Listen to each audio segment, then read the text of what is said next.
कोई ना कोई ऐसा बहाना बीच बीच में करते रहो कि अध्यक्ष को कोई ऐसा डिसीजन लेना पड़े। और आज वो स्ट्रेटेजी बना के आए थे कि बैठना नहीं है सदन में, बाहर ही जाना है। वरना अच्छा होता कि यहाँ के सवाल जवाब को थोड़ा सा सुनते।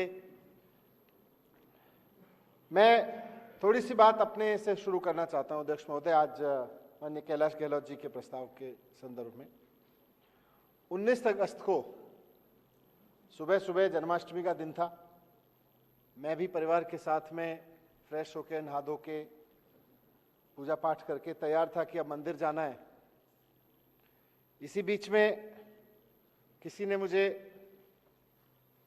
मेरे व्हाट्सएप पे न्यूयॉर्क टाइम्स का ये अखबार की कटिंग भेजी कि जी बड़ा अच्छा लग रहा है देख के, दिल्ली का एजुकेशन मॉडल दुनिया के बड़े बड़े अखबारों में छाया हुआ है। तो जन्माष्टमी की सुबह अच्छी बीत रही थी, भगवान कृष्ण का जन्म, उस पर सुबह सुबह पूजा पाठ और फिर मंदिर जाने की बात मन में चल रही थी। इसी बीच में ये खबर भी देखने को अच्छी मिली। मुझे लगा कि न्यूयॉर्क टाइम्स की एक और खबर मैंने देखी थी, तब से दिल मेरा बड़ा दुखी था कि एक तरफ न्यूयॉर्क टाइम्स में खबर छपती है, जब बहुत पहले छपी थी कोविड के दौरान, जिसमें भारत की बड़ी गंदी तस्वीर पेश की गई थी कि जी देखो भारत कोविड से ऐसे हैंडल कर रहा है। मां गंगा के किनारे किस तरह से लाशें जल रही हैं, बिना किसी परिवार के, बिना किसी जानकारी के लाशें दबा दी गई हैं। इस तरह से मैनेज करने की कोशिश की गई थी कोविड को, उसकी बड़ी गंदी छवि छपी थी। उसके बाद फिर जब ये खबर छपी तो मुझे लगा एक भारतीय होने के नाते, बात मेरा फोटो छपने की नहीं थी, बात एजुकेशन की नहीं थी, बात ये थी कि भारत की अच्छी खबर छपती है तो हर भारतीय को गर्व होता है। मुझे भी एक भारतीय होने के नाते सुबह सुबह गर्व हुआ। लेकिन मैं इस बात पे गर्व महसूस कर ही रहा था, खुशी महसूस कर ही रहा था कि 5 मिनट बाद ही, ये वाली खबर मिलने के 5 मिनट बाद ही मेरे पास में नीचे से एक आदमी आया, बोले जी सीबीआई वाले आए आपके घर पे रेड करने के लिए। तो मैंने कहा मैंने क्या कर दिया, पर वो आ गए। तब तक ऑफिसर सीबीआई के अच्छे आदमी थे, अच्छे लोग थे, पर गलत लोगों के भेजे हुए थे। तो आके उन्होंने मुझे सर्च वारंट वगैरह दिखाए, बताया जी आपके खिलाफ एफआईआर है। मैंने कहा यार मैंने तो स्कूल ही बनवाए, अभी तो तारीफ ही पढ़ रहा था कि अच्छे स्कूल हो रखे। तो मैंने क्या कर दिया, ये न्यूयॉर्क टाइम्स में खबर छपने पे एफआईआर मैंने पहली बार सुनी। गलती तो वैसी यही थी कि इतना अच्छा काम कर दिया कि देश और दुनिया में तारीफ होने लगी दिल्ली की, दिल्ली के काम की, केजरीवाल जी के काम की। लेकिन फिर भी वो एफआईआर भी पढ़ी मैंने, पूरी तरह से फर्जी एफआईआर। सोर्सेज ये कह रहे हैं शायद दुनिया की किसी इन्वेस्टिंग एजेंसी द्वारा,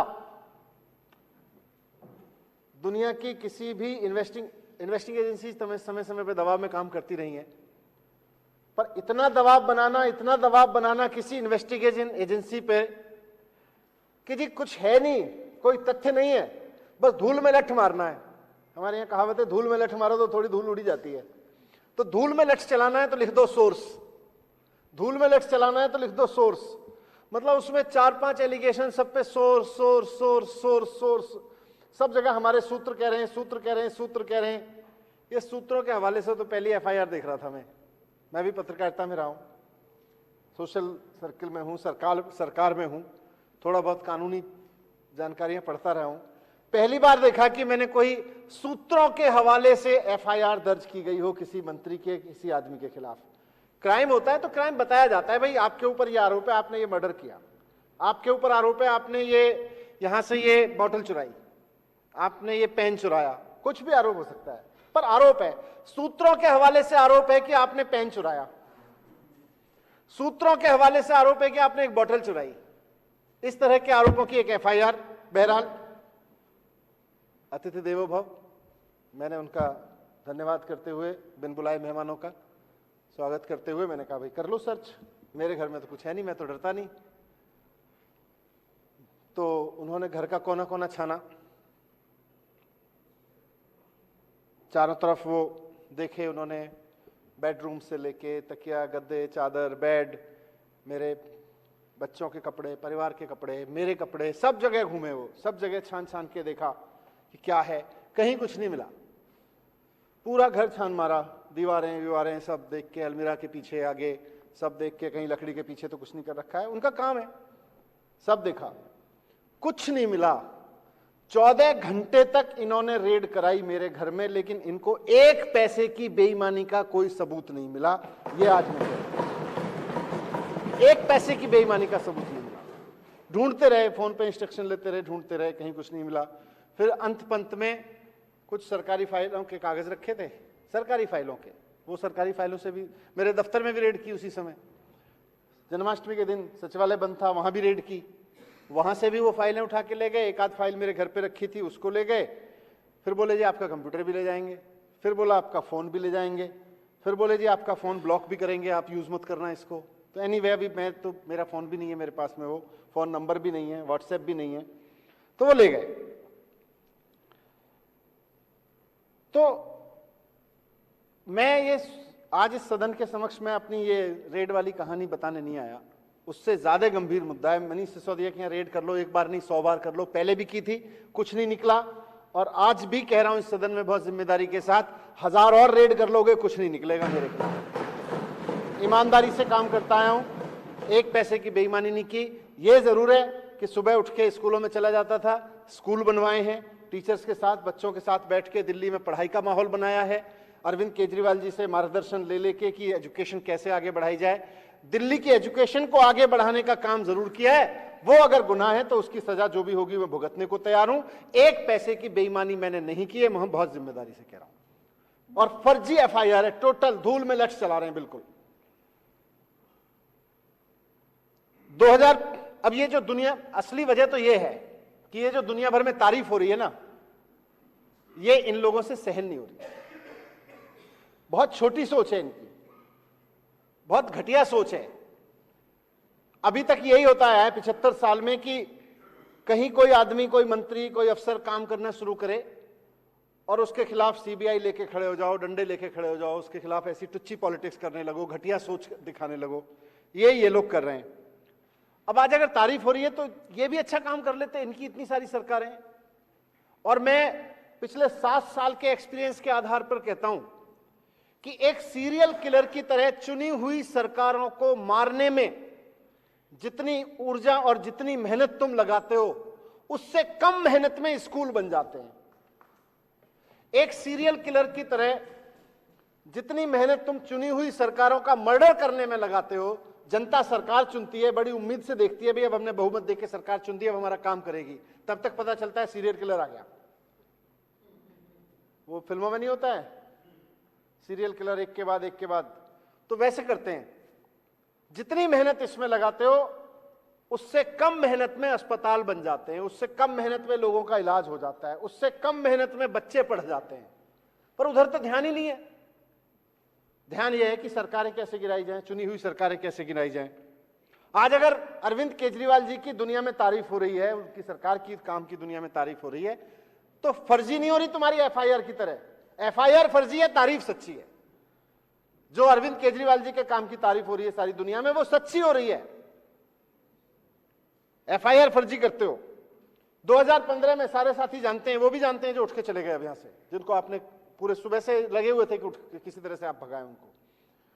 2015 से दिल्ली जानती है, आज मेरी बात अगर सुन रहे होंगे बाहर लोग, जानते हैं दिल्ली के लोग, दिल्ली में स्कूल नहीं हुआ करते थे, टेंट वाले स्कूल हुआ करते थे, खड्डे वाले स्कूल हुआ करते थे, टीन टप्पर वाले स्कूल हुआ करते थे, स्कूलों के नाम नहीं थे, स्कूल बिल्डिंग नहीं हुआ करती थी। मैं बहुत जिम्मेदारी के साथ इस सदन के समक्ष रखना चाहता हूं कि आप सब भाइयों की कृपा से, बहनों की कृपा से आज दिल्ली में 700 नई स्कूल बिल्डिंग्स बनाई हैं। ये कहते हैं ना क्या बनवाया क्या बनवाया, 700 नई स्कूल बिल्डिंग्स आज केवल 2015 से लेकर आज तक खड़ी हुई हैं। और ये बिल्डिंग्स नहीं खड़ी, चार दीवारी नहीं खड़ी, बच्चे पढ़ रहे हैं, उसमें बच्चों का भविष्य बन रहा है। आज टेंट वाले स्कूल को वो लोग कहते हैं वो स्कूल जहां से एक झुग्गी वाले का बच्चा आईआईटी में चला गया, वो वाला स्कूल, स्विमिंग पूल वाला स्कूल, लैब वाला स्कूल, रोबोट वाला स्कूल, ऐसे स्कूल के नाम से जानते हैं। पहले ये इन्होंने बना रखे थे टेंट वाले, खड्डे वाले, टीन टप्पर वाले स्कूल, झुग्गी वाले स्कूल है, चिड़ियाघर। यही सब नाम थे स्कूलों के। आज आईआईटी वाला, आज स्कूल जानते हैं, निकालते हैं कि जी वो 32 लड़कियां जहां से सीधे एम्स में गई हैं, उसमें मेडिकल में गई हैं, वो वाला स्कूल। इस तरह से नाम से जानते हैं। स्कूलों के नाम बदले, उनकी तासीर बदली है, वहां पढ़ाई हो रही है। जैसा मैंने कहा 700 नए स्कूल बनवाए, 19,000 नए टीचर्स भर्ती किए हैं इस दौरान। 19,000 टीचर्स नहीं थे। और रिजल्ट भी बढ़े, बच्चों का कॉन्फिडेंस भी बढ़ा है, बच्चों ने शानदार उपलब्धियां हासिल की हैं, पूरे देश में नाम हो रहा है बच्चों का। लेकिन इसके जवाब में मोदी जी क्या कर रहे हैं? मोदी जी फर्जी एफआईआर लिखवा रहे हैं मेरे खिलाफ। मोदी जी क्या कर रहे हैं? मोदी जी मेरे घर पे सीबीआई की रेड करवा रहे हैं। मैं सोचता हूं कई बार कि अगर आज अरविंद केजरीवाल देश के प्रधानमंत्री होते और मैं मनीष सिसोदिया किसी और पार्टी की तरफ से किसी जगह शिक्षा मंत्री होकर अच्छा काम कर रहा होता, तो आज मैं बहुत दावे के साथ कह सकता हूं कि अरविंद केजरीवाल जी ऐसी घटिया हरकत नहीं करते। अरविंद केजरीवाल जी ऐसी छोटी सोच नहीं रखते कि दूसरी पार्टी का शिक्षा मंत्री कुछ अच्छा कर रहा है तो उसको घर में फर्जी एफआईआर करा के सीबीआई की रेड डलवा दो। अरविंद केजरीवाल जी गले लगाते, प्रोत्साहन देते, सराहना करते, अच्छा काम हो रहा है। और पिछले 7 साल में किया है। मोदी जी ने भी कोई ढंग का काम किया है, अरविंद केजरीवाल जी साथ जाके खड़े हुए हैं। और मोदी जी ने साथ जी नहीं खड़े किया तो अकेले दम पे उसको शुरू कर दिया है। वो चाहे योगा हो, साफ सफाई का मसला हो, कुछ ही चीज का मसला हो। तो एक तरफ अरविंद केजरीवाल जी हैं, उनको कुछ अच्छा काम करते हुए कोई दिखता है तो प्रोत्साहन देते हैं, अच्छा करते हैं, बोले हम भी कर लेते हैं, अच्छा है, मिलके कर लेते हैं, मिलके भी नहीं करते होंगे तो चलो साथ में कर लेते हैं, हम भी कर लेते हैं, आप भी कर लेते हो, कुल मिला के काम तो देश का ही हो रहा है। इसलिए मैंने कहा कि अगर आज अरविंद केजरीवाल जी प्रधानमंत्री होते देश के और मैं किसी दूसरी पार्टी का शिक्षा मंत्री किसी राज्य में होता, तो यकीनन अरविंद केजरीवाल जी बुला के गले लगाते, प्यार से बिठाते, पूछते कैसे कर रहे हो, बोलते कि हमें भी और राज्यों में भी करना है, हमारी कई राज्यों में सरकार है, केंद्र में भी करना है, ये करते अरविंद केजरीवाल जी। मोदी जी क्या कर रहे हैं? मोदी जी फर्जी एफआईआर लिखवा रहे हैं, फर्जी पे एफआईआर लिखे जा रहे हैं। कहीं भी कोई अच्छा काम करे उनको इनसिक्योरिटी होने लगती है। इतना असुरक्षित व्यक्ति मैंने पहली बार देखा है कि सामने वाला कोई अच्छा काम करे तुरंत आदमी इनसिक्योर होने लगता, कहीं ऐसा तो नहीं है मेरी जगह ले लेगा, कहीं ऐसा तो नहीं है लोग मेरी जगह पूछने लगेंगे इसको, अरे अच्छा काम करो, उससे ज्यादा करो, उससे भी समझ के करो, उससे सोच समझ के करो। ये जो हरकत है ना कि कोई अच्छा काम करे उसको रोक दो, सीबीआई भेज दो, ईडी भेज दो, उसकी सरकार गिरा दो, ये देश के प्रधानमंत्री की बहुत घटिया सोच को प्रदर्शित करती है। ये बताती है कि हमारे प्रधानमंत्री जी की सोच कितनी छोटी है। और ऐसी घटिया सोच की वजह से ही आज एक देश के रूप में आजादी के 75 साल बाद भी हम हेल्थ में और एजुकेशन में पिछड़े हुए हैं, बहुत बुरी तरह से पिछड़े हुए हैं। ये शर्म की बात है। अगर हमारे नेताओं की ये घटिया सोच नहीं होती, हमारे नेता इस घटिया सोच से ऊपर उठ गए होते कि भाई पार्टी कोई भी हो, अच्छा काम जो नेता कर रहा है उसको बढ़ाओ और उससे सीख के हमारी पार्टी वाले भी वो करें, वो नहीं करेंगे। मैं देख रहा था कि मैं तो एजुकेशन पे काम करता रहा हूं, आज एजुकेशन में देश में, मतलब हमारे देश का हम देखें तो आजादी के 75 साल बाद भी हमारे देश की एजुकेशन की हालत यह, हम जो भी बड़े बड़े दावे कर लें, पूरे देश में एक बच्चे को औसतन 6 साल की एजुकेशन मिलती है। औसतन अगर सारी एजुकेशन जितनी बच्चों को मिल रही है, किसी को 10 साल, किसी को 15 साल, किसी को 20 साल और किसी को नहीं मिल रही, इन सबका अगर औसत आप निकालोगे तो आज भारत के बच्चे को मिलने वाली औसत एजुकेशन 6 साल की औसत एजुकेशन है। बांग्लादेश को देखोगे वहां भी 6 साल की औसत एजुकेशन है एक बच्चे की।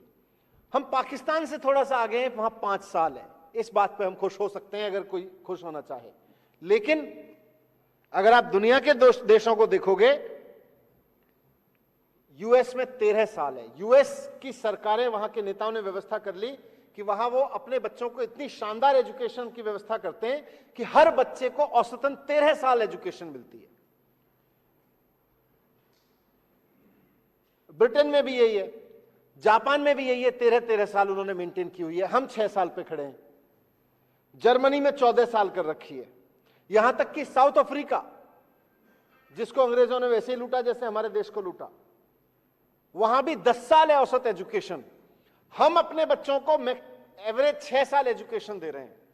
दुनिया के विकसित देश जिनकी ओर हम यूं देखते हैं और जो हमारे साथ बर्बाद हुए थे, हमसे ज्यादा बर्बाद हुए थे विश्व युद्ध में, जर्मनी और जापान जैसे देश, आज अपने बच्चों को 13-13, 14-14 साल की एजुकेशन दे रहे हैं। मुझे पूरा यकीन है, अगर इतिहास उठा के देखेंगे तो हो सकता है उनके यहां इतनी घटिया सोच के नेता नहीं हुए होंगे जैसे हमारे यहां बैठते हैं कि अगर कोई अच्छा काम करता हो अपने ही देश में, अपने ही बच्चों को कोई अच्छा एजुकेशन दे रहा हो, तो उसको सीबीआई में भेज दो। तो ये इन लोगों ने 75 साल में बुरा हाल किया है। आज हम उसको दिल्ली में ठीक करने की कोशिश कर रहे हैं। दिल्ली में टेंट वाले स्कूलों को, खड्डे वाले स्कूलों को, टीन टप्पर वाले स्कूलों को, चिड़ियाघर को उन्होंने बताया नाम जिनके पढ़े हुए थे, उनको हमने अच्छे स्कूलों में बदला है। वहां अच्छी पढ़ाई हो रही है। वहां एक रिक्शे वाला का बच्चा जो उसको अपनी एजुकेशन नहीं मिली, कहीं बिहार, छत्तीसगढ़, उत्तर प्रदेश, कहीं देश के किसी कोने से आया और दिल्ली में आया, आज उस रिक्शे वाले के बच्चे को भी इतनी शानदार एजुकेशन मिल रही है और इतनी बढ़िया वहां पे सारी व्यवस्थाएं मिल रही हैं कि वो भी बिना महंगी महंगी ट्यूशन लिए आज आईआईटी में जा रहा है। मैं द्वारका में गया, द्वारका में मुझे एक व्यक्ति मिला, बोला, रोने लगा, बोला मैं प्रेस करता हूं द्वारका की सोसाइटी में, कहीं किसकी विधानसभा, गुलाब सिंह जी की होगी, विनय भाई बैठे थे कहीं, विनय जी की होगी, हाँ, वहां पे वो बता रहे कि मैं प्रेस करता हूं अपार्टमेंट में सीढ़ियों के नीचे ठिया लगा के।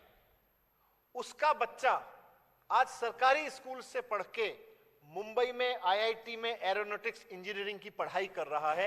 ये हमने किया।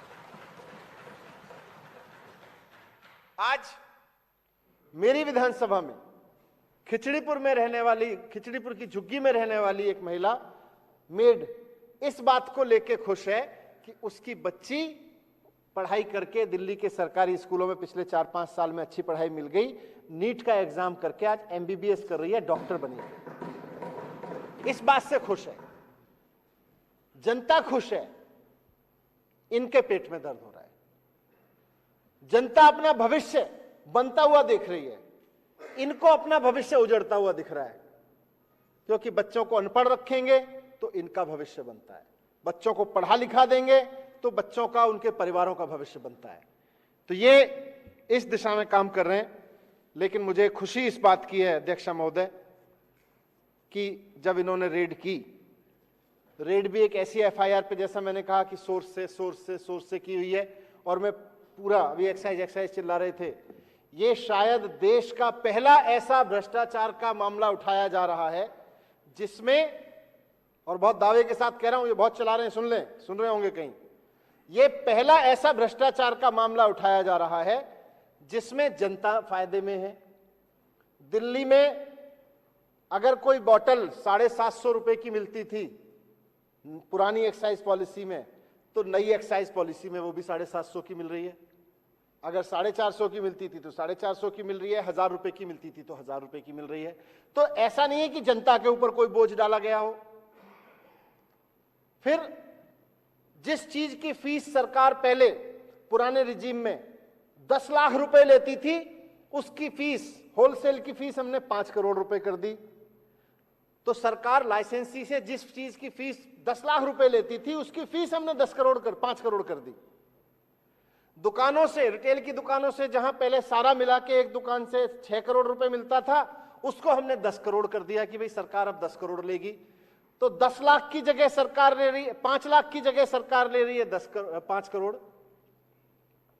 8 लाख 10 लाख की फीस जहां से होती थी जिन दुकानों की पहले लाइसेंस फीस, आज उनकी 10-10 करोड़ लाइसेंस फीस हो गई। एवरेज निकालोगे तो आप, और ये कह रहे हैं जी भ्रष्टाचार हो गया। जनता के ऊपर कोई बोझ नहीं। सरकार जहां से पहले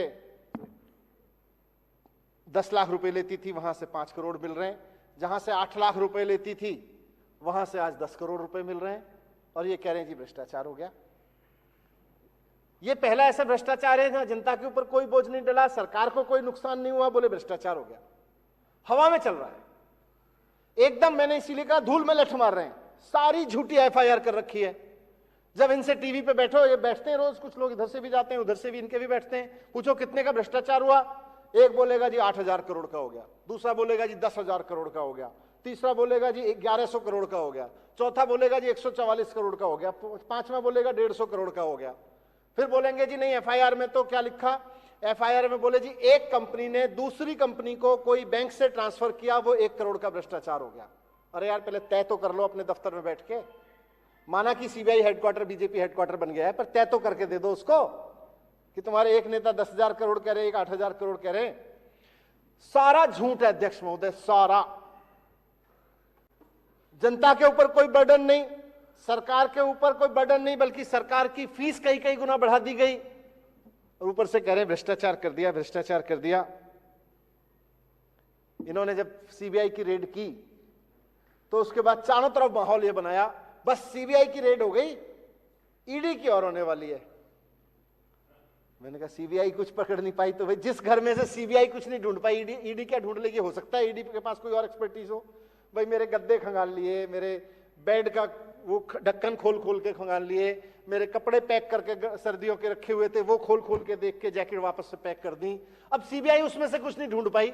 जैकेट वाले उसी बैग में से, स्वेटर वाले, लाल स्वेटर वाला बैग है वो मेरा, लाल स्वेटर वाले बैग में से जिसमें से सीबीआई खोल खोल के कुछ नहीं ढूंढ पाई। ईडी क्या ढूंढ लेगी मुझे समझ नहीं आया, पर बोले जी ईडी की भी रेड होगी। मैंने वो भी करवा लो भाई, ईडी की भी रेड देख लेंगे।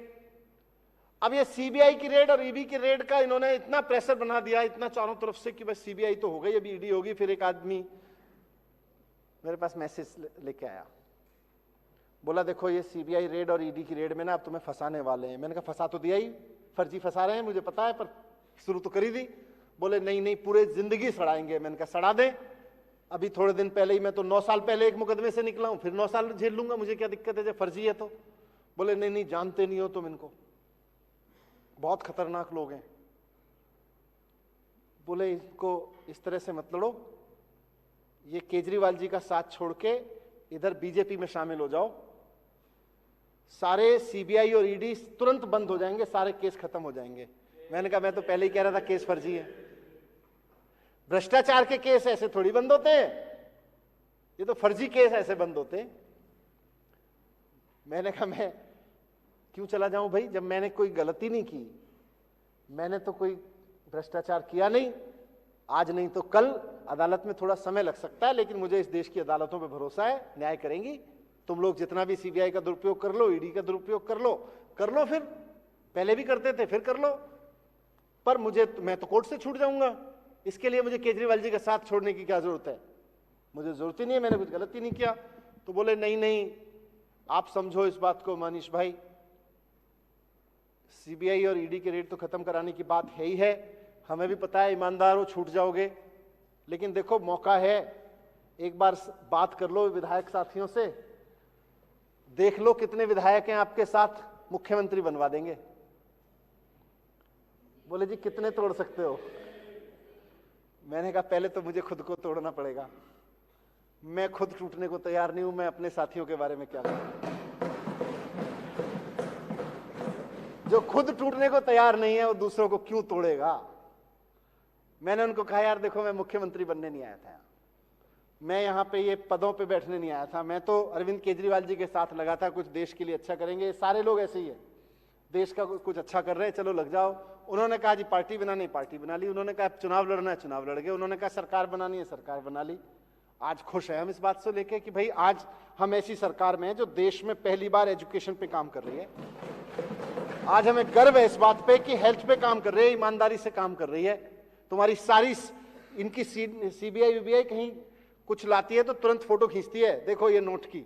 मेरे घर से क्या निकला? कुछ नहीं निकला।